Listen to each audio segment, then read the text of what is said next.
Non. Oh non. Alors le Chumash.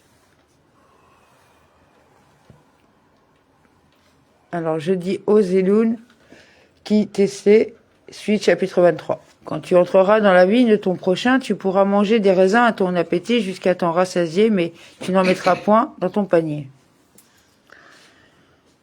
Quand tu viendras dans le vignoble de ton prochain, le texte parle ici de l'ouvrier, Baba Metsia 87b. Et vers ton ustensile, tu donneras pas. D'où l'on déduit que la Torah ne parle que de la saison des vendanges, celle où l'on remplit les récipients du propriétaire. Mais il n'a pas le droit d'en manger celui qui vient pour bêcher ou pour sarcler. Baba Metsia 89b. Selon ton âme, autant que tu voudras, Baba Metsia 87b, à ta satiété et non gloutonnement, Ibid. Quand tu entreras dans les blés de ton prochain, tu pourras avec la main arracher des épis, mais tu ne porteras point la faucille sur les blés de ton prochain.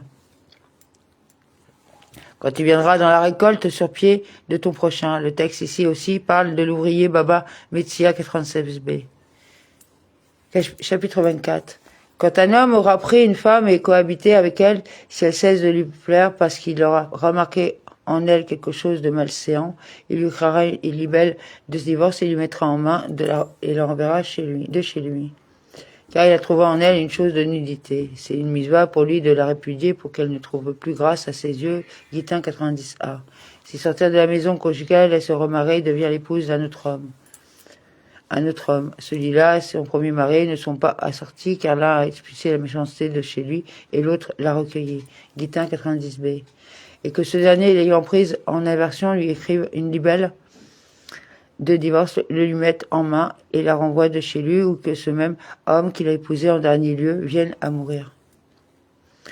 La haïra, le dernier homme. Le texte lui annonce que viendra un jour où il la haïra, à moins qu'elle ne l'enterre comme il écrit, ou quand mourra. Gittin 90b. Son premier mari qui l'a répudiée ne peut la reprendre une fois qu'elle s'est laissée souiller, car ce serait une abomination devant le Seigneur. Or, tu ne dois pas déshonorer le pays que le Seigneur, ton Dieu, te donne en héritage. Après qu'elle a été rendue impure, y compris la femme soupçonnée d'infidélité qui s'est dissimulée, Yevamot 11b. Amen.